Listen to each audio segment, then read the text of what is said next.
बृहस्पति देव की कथा। प्राचीन काल में एक ब्राह्मण था।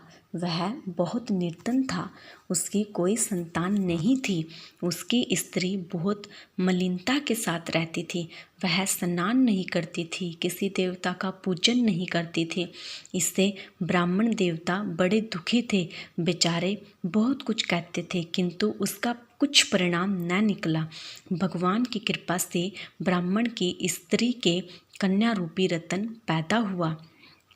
कन्या बड़ी होने पर प्रातः स्नान करके विष्णु भगवान का जाप व बृहस्पतिवार का व्रत करने लगी।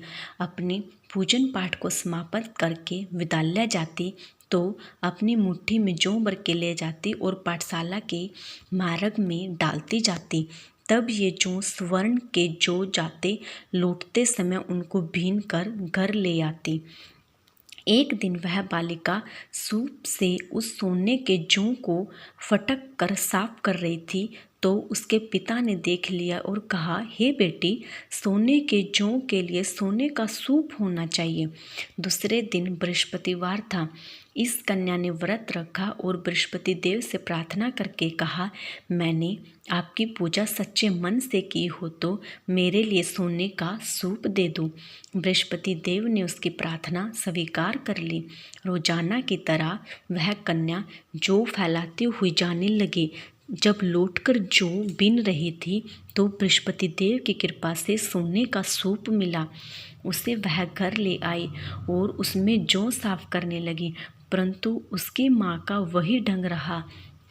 एक दिन की बात है कि वह कन्या सोने के सूप में जौ साफ कर रही थी। उस समय उस शहर का राजपुत्र वहां से होकर निकला। वह इस कन्या के रूप और कार्य को देखकर मोहित हो गया तथा अपने घर जाकर भोजन तथा जल त्याग कर उदास होकर लेट गया। राजा को इस बात का पता लगा तो अपने प्रधानमंत्री के साथ उसके पास गए और बोले, हे बेटा, तुम्हें किस बात का कष्ट है? किसी ने अपमान किया है अथवा और कारण हो तो कहो, मैं वही कार्य करूँगा जिससे तुम्हें प्रसन्नता हो। अपने पिता के राजकुमार ने बातें सुनी और बोला, मुझे आपकी कृपा से किसी बात का दुख नहीं है। किसी ने मेरा अपमान नहीं किया है, परंतु मैं उस लड़की से विवाह करना चाहता हूँ जो सोने के सूप में जौ साफ कर रही थी।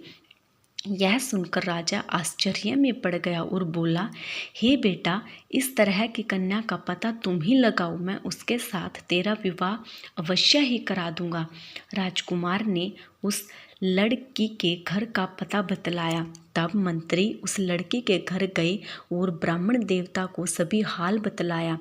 ब्राह्मण देवता राजकुमार के साथ अपनी कन्या का विवाह करने के लिए तैयार हो गए तथा विधि विधान के अनुसार ब्राह्मण की कन्या का विवाह राजकुमार के साथ हो गया। कन्या के घर जाते ही पहले की भांति उस ब्राह्मण देवता के घर में गरीबी का निवास हो गया। अब भोजन के लिए भी अन्न बड़ी मुश्किल से मिलता था। एक दिन दुखी होकर ब्राह्मण देवता अपनी पुत्री के पास गई। बेटी ने पिता की दुखी अवस्था को देखा और अपनी माँ का हाल पूछा। तब ब्राह्मण ने सभी हाल कहा। कन्या ने बहुत सा धन देकर अपने पिता को विदा किया। इस तरह ब्राह्मण का कुछ समय सुखपूर्वक व्यतीत हुआ। कुछ दिन बाद फिर वही हाल हो गया। ब्राह्मण फिर अपनी कन्या के यहाँ गया और सारा हाल अपनी बेटी को बताया। हे पिताजी, आप माताजी को यहाँ ले आओ, मैं उसे विधि बता दूंगी जिससे गरीबी दूर हो जाए।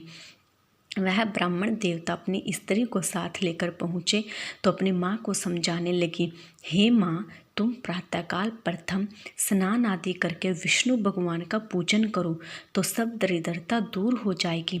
परंतु उसकी माँ ने एक भी बात नहीं मानी और प्रातःकाल उठकर अपनी पुत्री के बच्चों की जूठन को खा लिया। इससे उसकी पुत्री को बहुत गुस्सा आया और एक रात को कोठरी से सभी सामान निकाल दिया और अपनी माँ को उसमें बंद कर दिया। प्रातःकाल उसे निकाला तथा स्नान आदि करके पाठ करवाया। उसकी माँ की बुद्धि ठीक हो गई और फिर प्रत्येक बृहस्पतिवार को व्रत रखने लगी। इस व्रत के प्रभाव से उसके माँ बाप बहुत ही धनवान और पुत्रवान हो गए और बृहस्पति जी के प्रभाव से इस लोक के सुख भोग कर स्वर्ग को प्राप्त हुए। सब बोलो विष्णु भगवान की जय। बोलो बृहस्पति देव की जय।